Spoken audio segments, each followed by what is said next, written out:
هادي له أشهد أن لا إله إلا الله وحده لا شريك له وأشهد أن محمدا عبده ورسوله أما بعد فإن أصدق الحديث كتاب الله وخير الهدي هدي محمد صلى الله عليه وسلم وشر الأمور محدثاتها وكل محدثة بدعة وكل بدعة ضلالة وكل ضلالة في النار.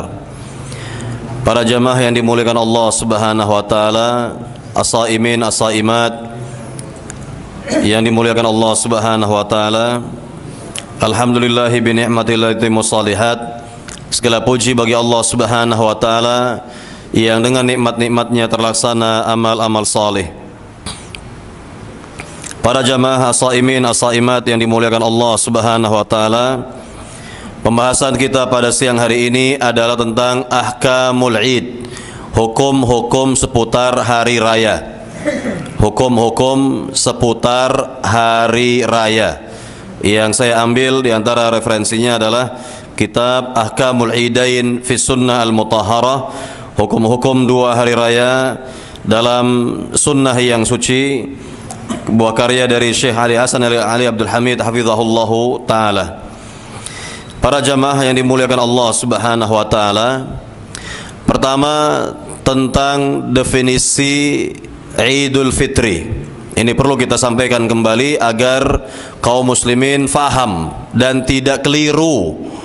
Yakni karena salah dalam memahami Idul Fitri akan berujung kepada perbuatan yang tidak ada contoh dari Nabi sallallahu alaihi wasallam. Yakni yang difahami oleh sebahagian umat Islam di negeri ini bahwa makna Idul Fitri adalah kembali suci, kembali bersih, sehingga melahirkan perbuatan apa? Apa pada yang kita lihat pada saat hari raya Idul Fitri? Apa yang mereka lakukan? Bermaaf-maafan. Inilah perbuatan yang tidak ada contoh dari Nabi sallallahu alaihi wasallam, dikarenakan mereka salah dalam memaknakan Idul Fitri.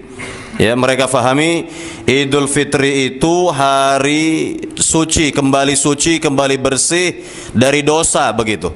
Ya, dari dosa, sehingga kita wajib bermaaf-maafan. Ini tidak ada contoh dari Nabi seperti ini. Ya, nah inilah ya, salah dalam memaknakan Idul Fitri, maka berujung kepada perbuatan yang keliru, perbuatan yang tidak ada contoh dari Nabi sallallahu alaihi wasallam. Apa makna Id? Apa makna al-Id? Apa makna al-Fitr? Ini dua kata di sini, yaitu Idul Fitri ya terdiri dari dua kata. Yang pertama al-Id dan yang kedua adalah al-Fitr. Yang pertama al-Id atau bahasa Indonesia adalah hari raya, yaitu kullu yaumin fihi jam'un, yakni suatu hari berkumpulnya manusia, berkumpulnya umat Islam. Kita lihat pada hari Jumat misalnya, yakni hari raya sepekan sekali yang disebut oleh para ulama sebagai Idul Jum'ah. Idul Jum'ah, hari raya Jumat, di mana pada hari Jumat umat Islam khususnya laki-laki atau pria, mereka berkumpul di masjid guna melaksanakan ya salat Jumat dan sebelumnya mendengarkan khutbah hari raya, yaitu hari raya Jumat. Maka hari tersebut dikatakan hari raya karena umat ini berkumpul. Maka itu makna dari al-Id. Al-Id, hari di mana umat ini berkumpul. Maka pada saat hari raya Idul Fitri atau hari raya Idul Adha, maka umat Islam baik pria maupun wanita semuanya berkumpul di tanah lapang guna mengerjakan salat hari raya, dan setelahnya mereka mendengarkan khutbah hari raya. Maka hari itu disebut dengan al-Id. Al-Id, begitu. Ya, hari di mana umat ini berkumpul, itulah hari raya, makna hari raya atau al-Id. Sedangkan asal kata dari al-Id, ada yang mengatakan ada ya'udu, yaitu kembali. Kembali, yakni di antara para ulama menjelaskan ya apa maksud dari kembali di sini, yakni kembalinya umat ini bergembira. Kembali umat Islam ini bergembira, kembali umat Islam ini ya berbahagia pada hari yang mulia itu. Atau ada di antara ahli ilmu yang mengatakan bahwa al-Id ya maknanya adalah ya artinya dari pecahannya begitu, yaitu kembali Allah Subhanahu wa taala memberikan kebaikan-kebaikan kepada umat ini. Kembalinya Rabbul Alamin memberikan kebaikan-kebaikan kepada umat ini. Itulah semua berkenaan dengan ya pecahan kata dari al-Id. Al-Id. Maka sekarang kita lihat kata yang kedua, yaitu al-Fitr. Al-Fitr asal katanya adalah iftar. Ingat ini, al-iftar. Iftar artinya berbuka, makan, ya, makan. Ya, jadi bukan asal katanya al-fitrah, beda lagi nih. Ya, al-fitrah beda. Ya, jadi al-fitr, ya, Idul Fitr, al-fitr asal katanya adalah al-iftar, yaitu makan. Maka kalau kita gabungkan dua kata ini, Id dan Fitr, Idul Fitr maknanya adalah kembali umat ini makan lagi, minum lagi. Yani setelah sebulan lamanya mereka berpuasa, menahan diri dari makan dan minum, maka pada saat Idul Fitri, kata Nabi apa? Yaumu aklin wa syurbin. Hari umat ini kembali makan dan minum. Sehingga berlaku hukum pada hari itu, yaitu haram hukumnya umat ini berpuasa tanggal 1 Syawal. Tanggal 1 Syawal. Maka sekali lagi, inilah makna dari Idul Fitr, yang bermakna apa tadi? Kembali makan, kembali umat ini makan dan minum berdasarkan hadis Nabi sallallahu alaihi wasallam tadi. Nah, inilah baru makna yang benar dari Idul Fitri. Jadi bukan Idul Fitri yang dimaknakan oleh sebagian orang kembali suci, kembali bersih. Bukan itu maknanya. Keliru. Ya, keliru sekali. Ya. Kemudian para jamaah yang dimuliakan Allah Subhanahu wa taala, ketahuilah bahwa Idul Fitri merupakan rahmat yang Allah karuniakan kepada umat Islam. Keutamaan yang Allah berikan kepada kaum muslimin. Apa dasarnya? Allah berfirman dalam surat Yunus ayat 58. Allah berfirman, "Qul bi fadlillahi wa bi rahmatihi fabidzalika falyafrahu huwa khairum mimma yajma'un." Yang artinya, katakanlah wahai Muhammad, dengan keutamaan dan rahmat dari Allah, hendaknya mereka semua bergembira, karena sikap gembira mereka itu jauh lebih baik dari apa-apa yang mereka kumpulkan selama ini.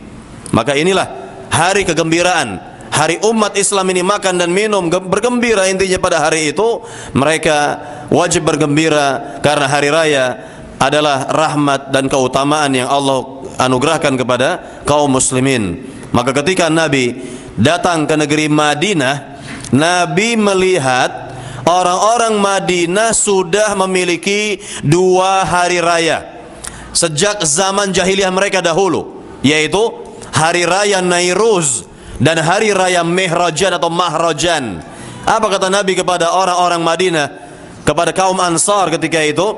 Nabi SAW bersabda kepada mereka, "Qadimtu alaikum walakum yauman tal'abuna fihima ya fil jahiliyah wa qad abdalakumullah bima khairan minhuma yaumal fitri wa yauman nahri." Hadis riwayat Imam Ahmad dan yang lainnya. Kata Nabi SAW, "Aku datang ke negeri kalian, yaitu negeri Madinah, sedangkan kalian bersenang-senang, bergembira dengan 2 hari raya kalian yang ada sejak zaman jahiliyah kalian dahulu, yaitu maksudnya adalah hari Nairuz, hari raya Nairuz dan hari raya Mahrajan. Sungguh," kata Nabi, "Allah telah gantikan untuk kalian dengan 2 hari raya yang jauh lebih baik dari 2 hari raya kalian tersebut, yaitu Idul Fitri dan Idul Adha," kata Nabi sallallahu alaihi wasallam. Nah, di sini Nabi katakan bahwa Idul Fitri dan Idul Adha jauh lebih baik dari 2 hari raya Nairuz dan Mihrajan, dikarenakan 2 hari raya dalam agama ini, yaitu Idul Fitri dan Idul Adha, berasal dari Rabbul Alamin, berasal dari Allah Subhanahu wa taala. Adapun hari raya Nairuz dan hari raya Mahrajan berasal dari pemikiran manusia, berasal dari pemikiran manusia di zamannya dahulu, ya, di zamannya dahulu. Maka Nabi pantas mengatakan khairam minhuma, bahwa dua hari raya kita, hari raya Idul Fitri dan Idul Adha, jauh lebih baik dari dua hari raya kalian tersebut. Nah inilah ya, dengan demikian umat ini wajib bergembira, karena ini merupakan yakni keutamaan dan rahmat yang Allah berikan kepada umat ini, umat Islam. Para jamaah yang dimuliakan Allah Subhanahu wa taala, hukum yang berikutnya lagi berkaitan dengan hari raya, yaitu dibolehkan pada hari raya dan sekaligus plus ya, yakni pada saat walimatul urs ya, yakni diperbolehkan kita mendengarkan nyanyian atau lagu yang berasal dari anak perempuan, asalkan lagu tersebut tidak berseberangan dengan hukum agama atau akidah Islam, seperti ya lirik lagunya tidak kepada perzinahan ya misalnya, atau kepada kemaksiatan lainnya begitu. Nah, ini dibolehkan seperti ini, dan boleh dengan memakai alat musik yang disyariatkan seperti duf. Duf ini model rebana, semacam rebana, duf ya, duf. Apa dasarnya? Hadis Aisyah ya, di mana Aisyah berkata kepada kita, dakhala alayya Rasulullah sallallahu alaihi wasallam 'indi jariyatan tughanniyan bighina'i bu'ath fattaja'a 'ala al-firash wa hawwala wajha wa dakhala Abu Bakr fantaharani وقال مزمارة شيطان عند النبي صلى الله عليه وسلم فأقبل عليه رسول الله صلى الله عليه وسلم فقال دعهما فلما غفل غمزتهما فخرجتا. Kata istri Nabi yang mulia Aisyah, suatu hari, artinya pada hari raya, kata beliau, pada hari raya masuk ke rumahku ya Rasulullah sallallahu alaihi wasallam, yakni Nabi masuk ke rumah Aisyah, dan di dekat Aisyah sudah ada dua anak wanita yang sedang bernyanyi ya, ya, tughanniyani bighina'i bu'ath, keduanya ya melantunkan ya nyanyian tentang perang Bu'ath, mengenai peperangan yang ada di zaman dahulu, yaitu tentang kepahlawanan, tentang keberanian, intinya seperti itu isi dari nyanyian tadi. Lalu Nabi berbaring di atas kasur, artinya di sini Nabi tidak melarang. Nabi masuk ke rumah Aisyah, dan di situ sudah ada dua anak perempuan sedang bernyanyi. Nabi mendengarkan nyanyian dua anak perempuan ini sambil berbaring, dan Nabi ya palingkan mukanya. Nabi tidak melihat kepada anak ini, namun Nabi tetap mendengar nyanyian atau lirik lagu tersebut. Ya. Lalu kata Aisyah, masuklah Abu Bakar Siddiq, lalu membentak diriku. Apa kata Abu Bakar kepada diriku? Ya, seruling syaitan ada di dekat Nabi. Wahai Aisyah, tidak pantas jika seruling syaitan ini ada di dekat Nabi. Maksudnya apa? Abu Bakar ketika itu belum faham, belum mengerti bahwa ini adalah dispensasi dari Nabi SAW, yang mana Abu Bakar Siddiq memandang secara mutlak bahwa semua lagu, semua nyanyian itu diharamkan oleh agama, diharamkan oleh Islam ini. Maka ketika Abu Bakar berkata demikian kepada Aisyah, menegur Aisyah, apa kata Nabi kepada Abu Bakar? Da'huma, wahai Abu Bakar, biarkan keduanya bernyanyi. Biarkan keduanya bernyanyi. Nabi sendiri mendengar. Nabi sendiri tidak yakni menolaknya yang demikian. Ya. Maka kata Aisyah, falamma ghafala, ketika Nabi yakni tidak memperhatikan lagi kedua nyanyian tersebut, ya, dua anak wanita yang sedang bernyanyi ini, maka aku perintahkan keduanya untuk keluar. Maka kedua anak perempuan tersebut keluar dari rumah Aisyah. Dalam riwayat yang lain, ya, yakni dalam riwayat Imam Bukhari, Muslim dan yang lainnya, apa kata Nabi kepada Abu Bakar Siddiq? Ya Abu Bakrin, inna likulli qaumin 'ida wa hadza 'iduna.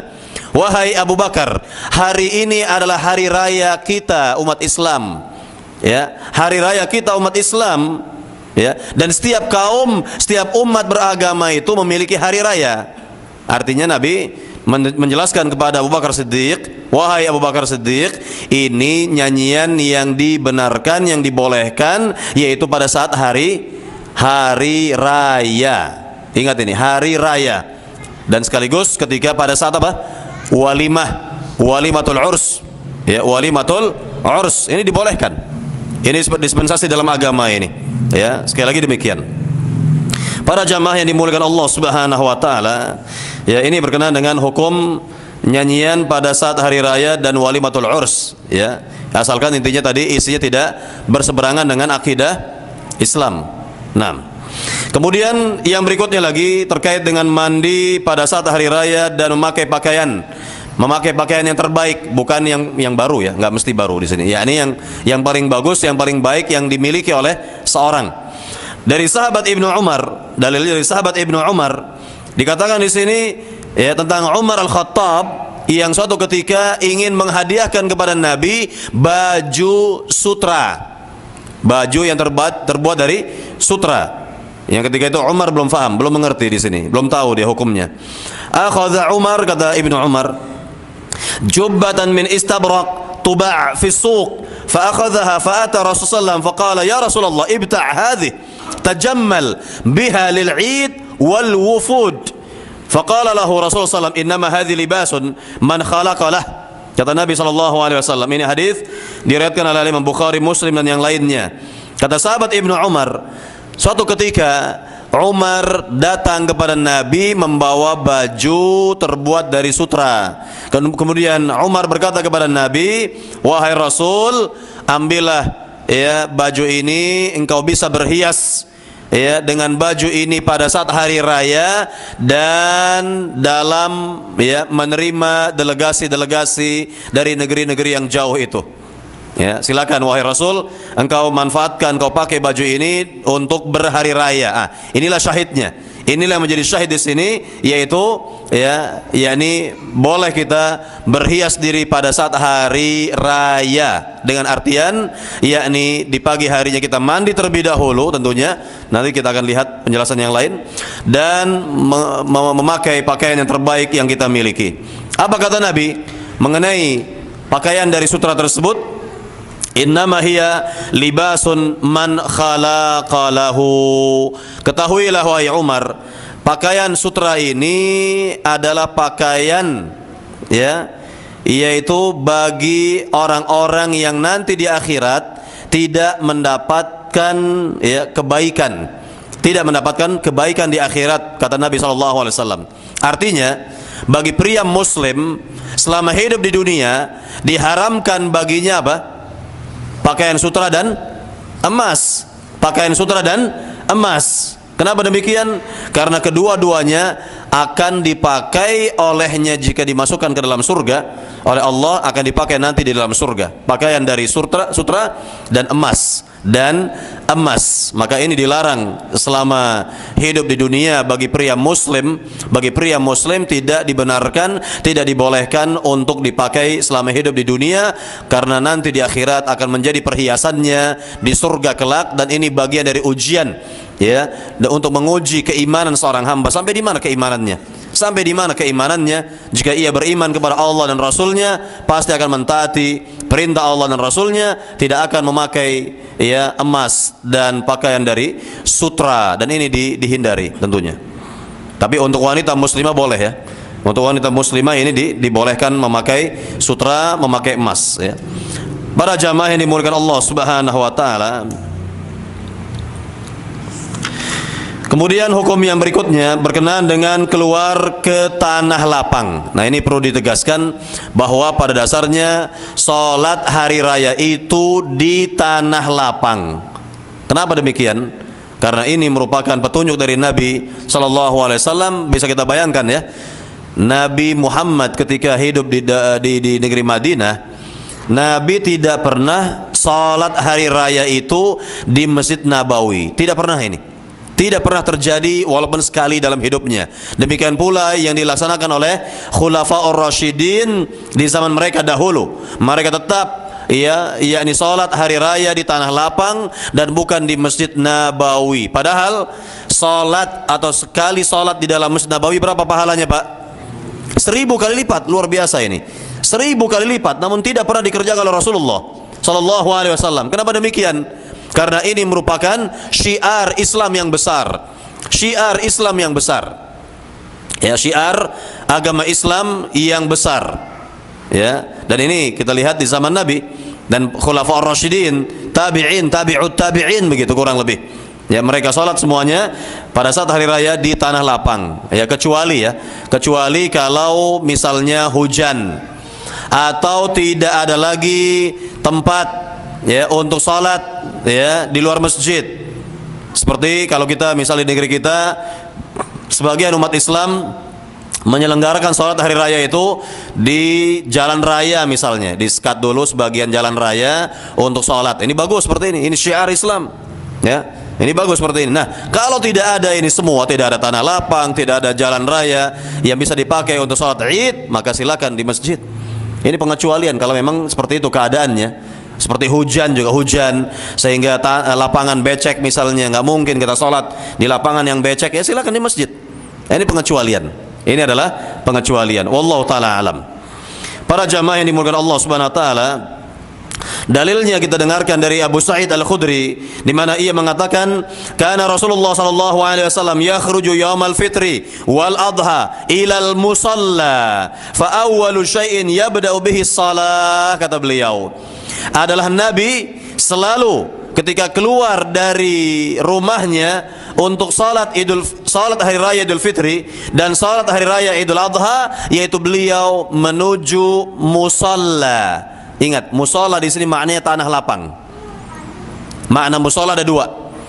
Makna musalla ada dua. Yang pertama adalah masjid, yang kedua adalah tanah lapang. Namun konteksnya dari hadis yang mulia ini, musalla di sini maknanya adalah tanah lapang. Karena sekali lagi tidak ada sejarahnya, kita katakan, tidak ada sejarahnya Nabi salat hari raya itu di Masjid Nabawi. Tidak ada sama sekali.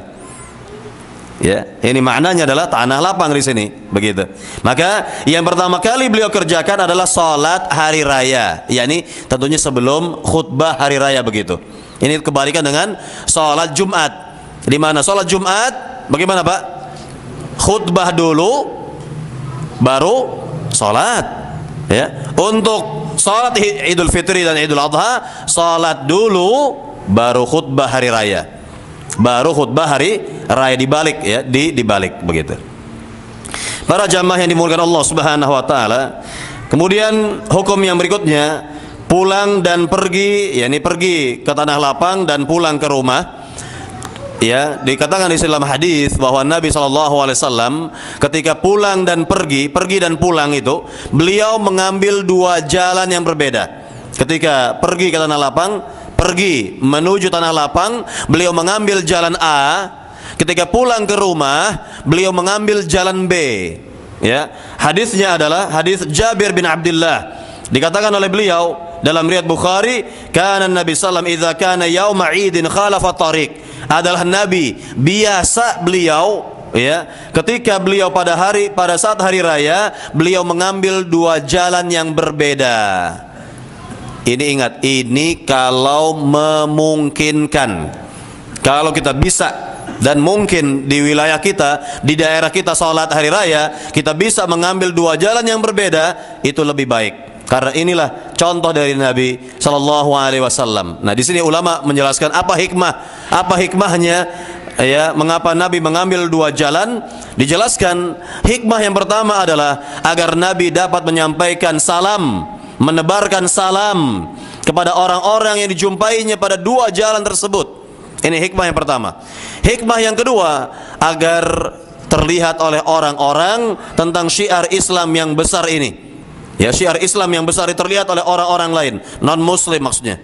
Ya. Kemudian yang ketiga, agar Nabi dapat menyelesaikan urusan-urusannya kepada orang-orang yang dijumpainya pada dua jalan tersebut. Beliau menyelesaikan urusan-urusannya kepada orang-orang yang beliau jumpai pada dua jalan tersebut. Inilah penjelasan dari para ahli ilmu tentang, ya, ini apa?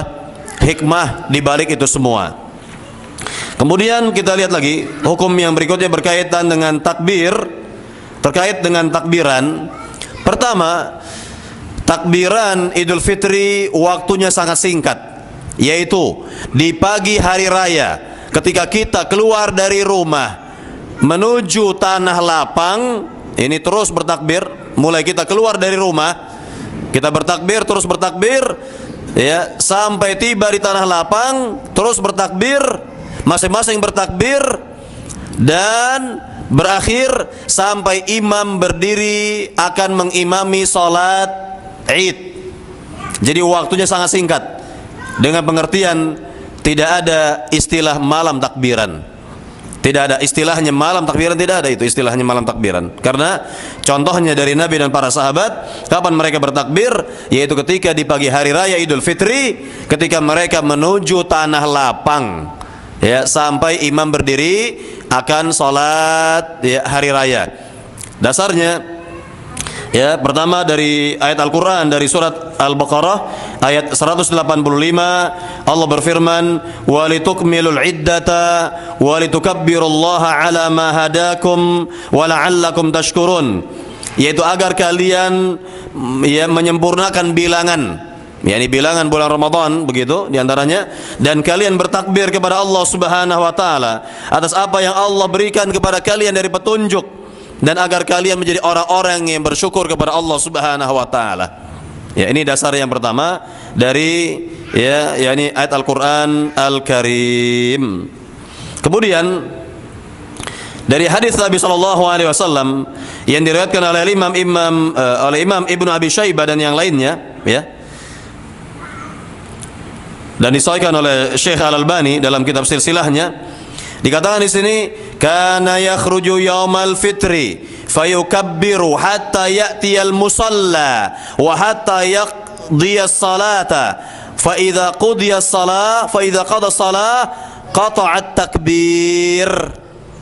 Dikatakan oleh, ya, dalam hadis yang mulia ini bahwa Nabi pada pagi hari raya Idul Fitri keluar dari rumah lalu beliau bertakbir. Nah, kalau kita istilahnya takbiran, beliau bertakbir atau takbiran sampai datang ke musalla, yaitu tanah lapang, sampai beliau, ya, mengimami salat berjamaah. Maka selesai salat berjamaah, maka terputuslah takbiran tersebut. Ya, ini ketika imam tentunya mau berdiri, ya, akan mengimami para jamaah salat Id, maka disitulah berhenti kita bertakbir, kita menuju salat hari raya, dan selesailah takbiran kita, ya, dengan salat hari raya tersebut. Jadi waktu takbiran untuk Idul Fitri sangat singkat pada dasarnya, sebagaimana hadis ini, ya, menerangkan waktu takbiran Idul Fitri. Kalau takbiran Idul Adha ini panjang, Pak, waktunya sampai 5 hari. 5 hari, sebagaimana Syekhul Islam Ibnu Taimiyah menjelaskan, ya, bahwa takbiran Idul Adha dimulai pada waktu subuh, tanggal 9 hari Arafah, dan berakhir ketika matahari terbenam tanggal 13 Zulhijjah. Tanggal 9, 10, 11, 12, 13. Ini digambarkan dalam hadis-hadis bahwa di Mina pada saat haji, ya, kemah-kemah kaum muslimin di saat itu bergemuruh. Mina itu digambarkan bergemuruh dengan takbir-takbirnya para sahabat Nabi, ya, radhiyallahu taala anhum ajma'in. Yani mereka masing-masing bertakbir, bertasbih, bertahmid, ya, ini di kemah mereka masing-masing. Ya, itulah gambaran tentang Mina di zaman itu, gemuruhnya luar biasa, ya, di zaman tersebut. Wallahu taala alam. Para jamaah yang dimuliakan Allah Subhanahu wa taala, hukum yang berikutnya lagi berkenaan dengan makan sebelum salat hari raya. Disebutkan dalam hadis Anas yang dikeluarkan oleh Imam Bukhari dan yang lainnya, kana Rasulullah sallallahu alaihi wasallam la yaghdu yaumal fitri hatta ya'kula tamarat, bahwa biasanya Nabi tidaklah menuju tanah lapang pada saat hari raya Idul Fitri, namun Nabi sebelumnya makan terlebih dahulu beberapa butir kurma, butir kurma, kata sahabat Anas bin Malik. Ini menunjukkan disunahkannya kita makan terlebih dahulu sebelum menuju tanah lapang. Ini untuk Idul Fitri. Hukumnya sunat di sini. Apa tujuannya, apa hikmahnya? Agar tidak ada yang menyangka bahwa Nabi di pagi hari itu masih berpuasa. Nah, ini hikmahnya, Pak. Ya, tidak ada yang menyangka bahwa Nabi masih berpuasa. Itu disaksikan oleh para sahabat bahwa Nabi makan beberapa butir kurma pada saat hari raya, di pagi hari raya Idul Fitri, sebelum Nabi sholat mengimami para jamaah kaum muslimin di zaman itu. Ya. Nah, untuk hari raya Idul Adha, betul disebutkan dalam hadis bahwa Nabi tidaklah makan di pagi hari raya Idul Adha kecuali dengan apa? Yakni hewan kurban beliau. Pertanyaan, kok bisa? Iya, kita kan bisa. Karena orang Arab kalau mereka berkurban, yang mereka ambil apanya, Pak? Dari hewan kurban itu? Dagingnya saja. Ya, jeroannya semuanya dibuang. Ya, sehingga cepat sekali dihidangkan begitu. Enggak kayak kita kan, kita kelarnya kapan? Kalau kurban, motong kurban kelarnya kapan? Mungkin zuhur baru kelar, asar baru kelar, nah kan begitu. Kapan makannya? Nah ini, ya. Kalau Nabi tidak seperti itu. Nabi cepat melaksanakan sholat Id, artinya ya selesai sholat Id cepat pula Nabi menyembelih hewan kurbannya, langsung ya dimasak atau bagaimana, intinya biar cepat ya segera dihidangkan untuk makan beliau ya sallallahu alaihi wasallam. Kurang lebih seperti itu. Jadi ya apanya semuanya itu jeroannya dibuang, nggak ada itu, diurusi jeroan nggak ada. Yakni yang dimakan itu dagingnya ya. Makanya sehat. Para jamaah yang dimuliakan Allah Subhanahu wa taala, ya. Yang berikutnya lagi adalah berkenaan dengan mandi. Tadi telah disyaratkan mandi terlebih dahulu di pagi hari.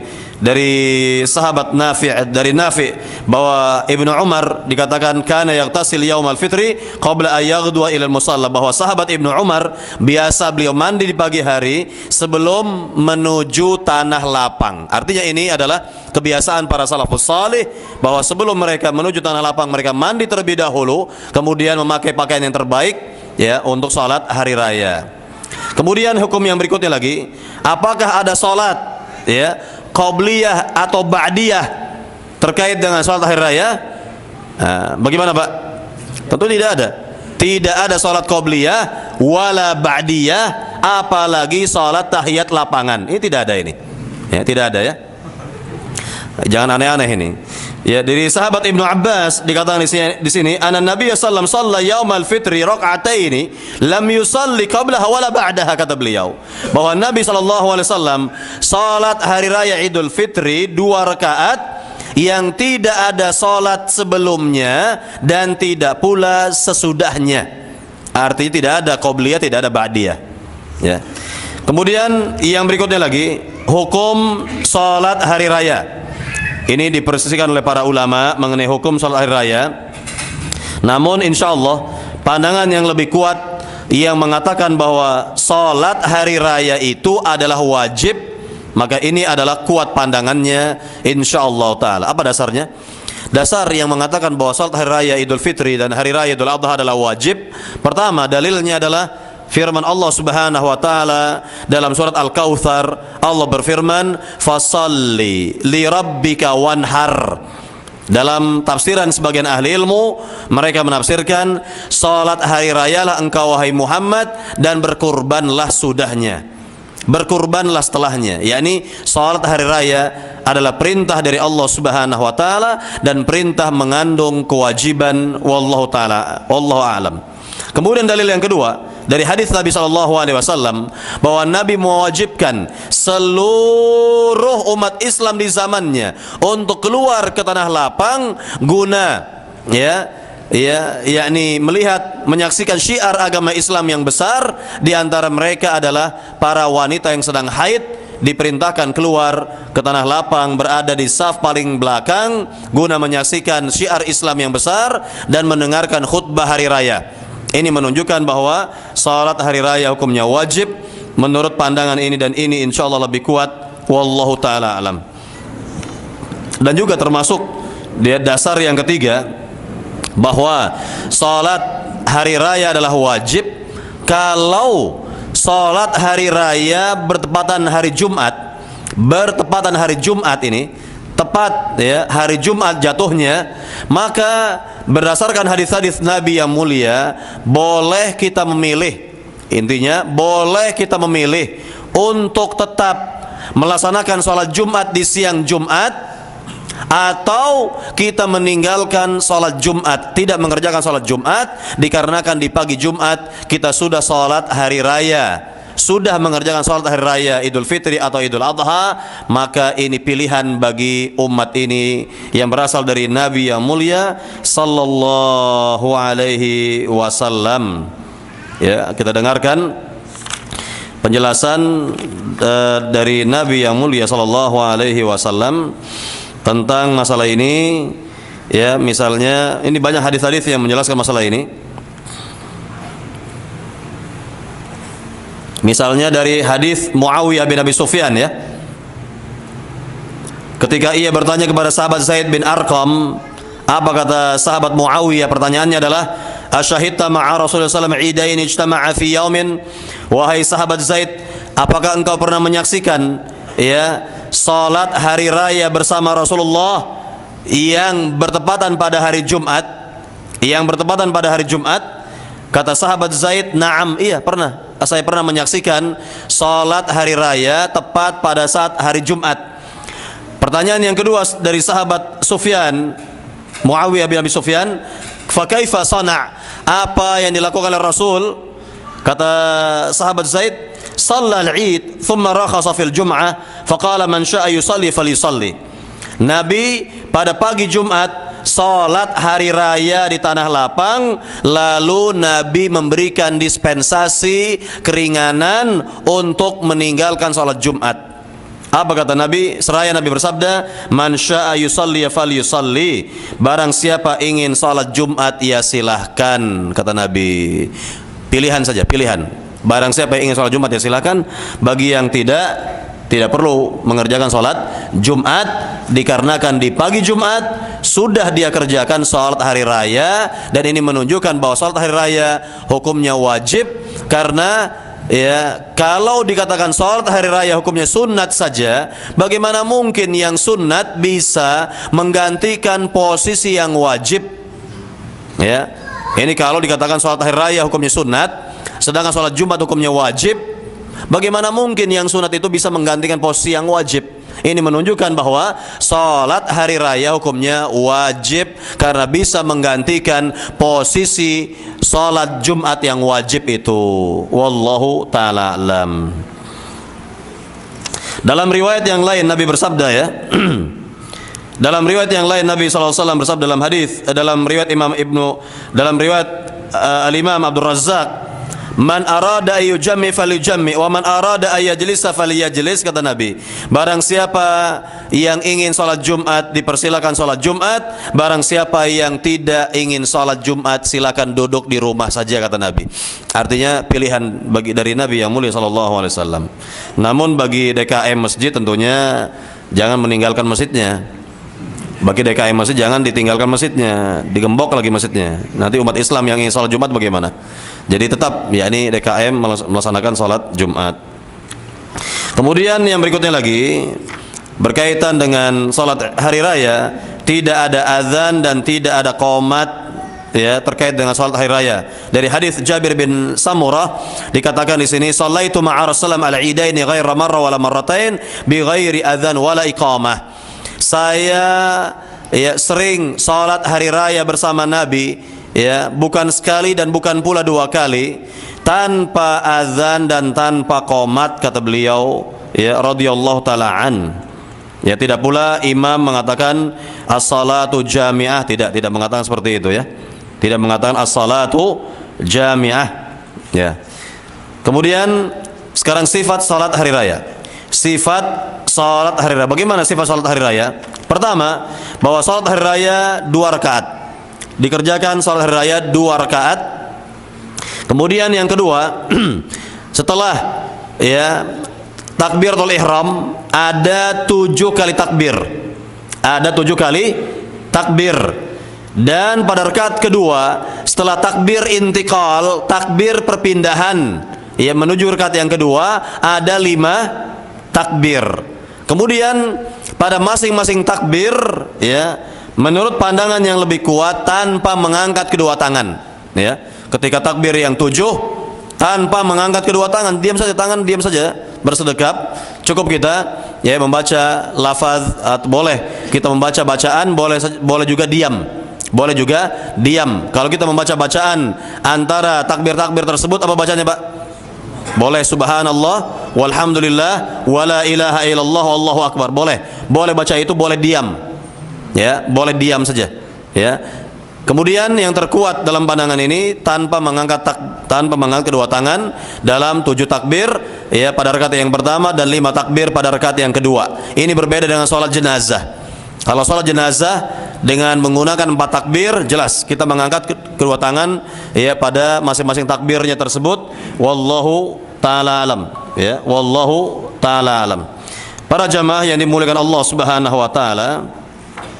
Kemudian yang berikutnya lagi bahwa salat tersebut pada rakaat yang pertama yakni setelah membaca Al-Fatihah, imam membaca apa? Surat apa? Al-A'la. Sabbihisma rabbikal a'la. Dan pada rakaat yang kedua ya setelah Al-Fatihah imam membaca surat Al-Ghasyiyah, hal ataka.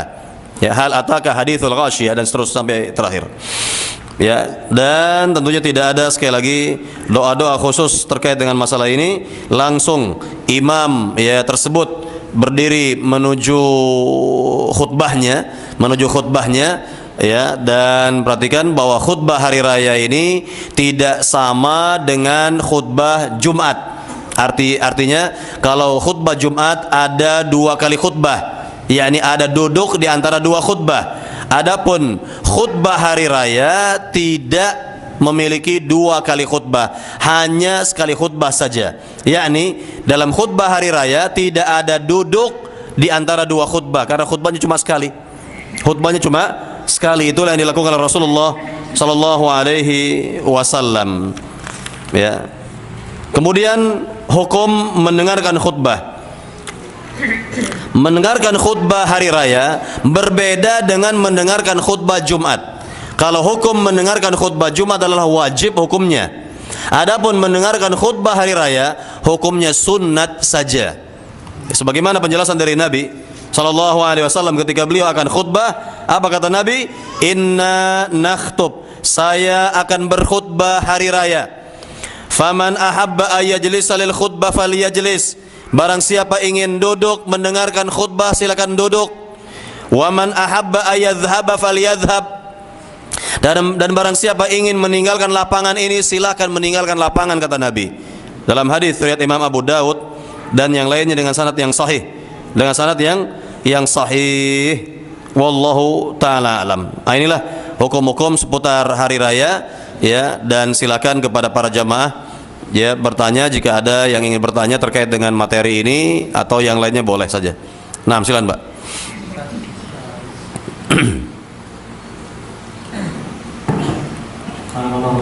Kemarakallah. Pertanyaannya ketika hari raya jatuh pada hari Jumat, kita kan sholat Jumatnya jadi pilihan dilakukan atau tidak. Kalau hari raya jatuh pada hari Jumat, apakah sholat zuhur dilakukan? Kalau kita mendengar keterangan para ulama di sini, ya pertama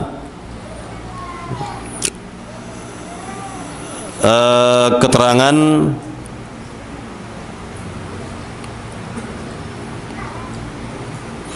dari sahabat Ibnu Zubair bahwa ia mengatakan, sahabat Ibnu Zubair ya, "Idani ijtama'a fi yaumin wahid." فجمعهما جميعا بجعلهما واحدا وصلى يوم الجمعة ركعتين بكرة صلاة الفطر ثم لم يزد حتى صلى العصر. Kata sahabat Ibnu Zubair, di zaman Nabi pernah terjadi 2 hari raya yang berjumpa dalam sehari. Hari raya, 2 hari raya yang berjumpa dalam sehari, maksud hari Jumat. Hari Jumat maksudnya. maka digabungkan dua hari raya tersebut, yakni dikatakan di sini bahwa Nabi salat pada pagi Jumat dengan salat hari raya Idul Fitri, dan setelah itu Nabi tidak menambah salat apapun melainkan salat asar saja. Nabi tidak menambah salat apapun, ya, sampai Nabi salat asar saja. Kalau subuhnya gimana? Ya, kalau subuh pasti subuh. Ini permasalahan tadi kan pertanyaannya, kalau memilih meninggalkan salat Jumat, apakah diganti dengan zuhur atau tidak? Pertanyaan kan tadi, diganti zuhur atau tidak? Nah, ini jawabannya. Thumma lam yazid hatta shallal asra. Nabi tidak menambah salat apapun kecuali salat asar saja, kata sahabat Ibnu Zubair. Keterangan di bawahnya oleh Imam Asy-Syaukani dalam kitabnya Nailul Autar, zahiruhu, ya, kata beliau, ya, secara zahirnya kata beliau, annahu lam yusalli zuhra, bahwa Nabi tidak salat zuhur. Wa fihi anna al-jum'ata idza saqatat biwajhin min al-wujuh al-musawwaghah lam yajib ala man saqatat anhu ay yusalli adh-dhuhra wa ilaihi dhahaba 'ata. Ya. Dalam keterangan ini, dalam hadis ini begitu ya. Apabila salat Jumat ditinggalkan atau dipilih untuk ditinggalkan, maksud begitu, maka tidak ada kewajiban bagi seorang untuk mengerjakan sholat zuhur pengganti dari sholat Jumat tadi, begitu. Dan inilah yang dipandang oleh Atha bin Abi Rabah. Ini pandangan ya. Saya kata ini kan fikih ya. Walaupun ada sebagian orang memandang, yakni betul sholat Jumat boleh ditinggalkan karena di pagi Jumat sudah kita kerjakan sholat hari raya, maka tinggal diganti dengan sholat zuhur. Ini juga ada pandangan seperti itu, saya katakan. Namun kalau ini keterangan sahih dari sahabat Ibnu Zubair dalam riwayat Imam Abu Daud, ya, dan juga Imam Abdul Razzaq dalam kitabnya, dalam musannafnya dengan sanad yang sahih ya, dengan sanad yang sahih. Nah, artinya bahwa ini jelas bahwa ini sebagai dalil bagi kita untuk, ya, mengerjakan yang demikian sebagaimana yang pernah dikerjakan oleh Rasulullah sallallahu alaihi wasallam.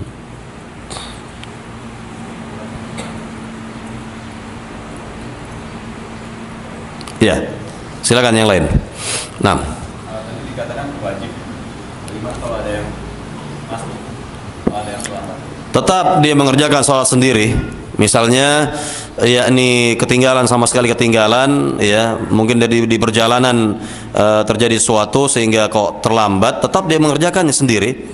Ya, sendiri dia kerjakan, kurang lebih seperti itu. Atau bagi mereka yang sakit, ya, berada di rumahnya, di rumah sakit, tetap dia kerjakan di atas pembaringannya 2 rakaat. 2 rakaat. Ya, kalau tertinggal 1 rakaat pun itu tinggal disempurnakan. Tinggal disempurnakan rakaat yang kedua karena dia masbuk. Karena dia sebagai masbuk. Ya, wallahu taala alam. Nah. Silakan, Mbak. Di waktu safar bisa dikerjakan, ya, di tengah-tengah safarnya, dalam keadaan safarnya dia sholat 2 rakaat, ya, di perjalanannya, dan ini tidak mengapa. Ya, karena yang wajib itu sholatnya saja. Sholatnya begitu. Wallahu taala alam. Nah.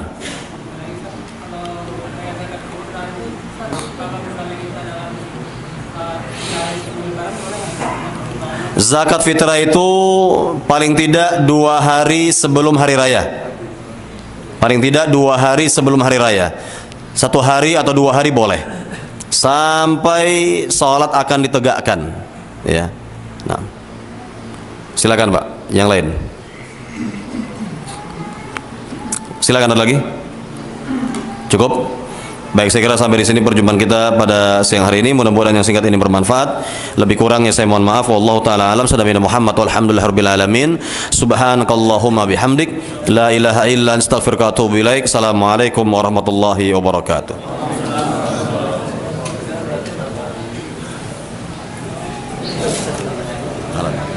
di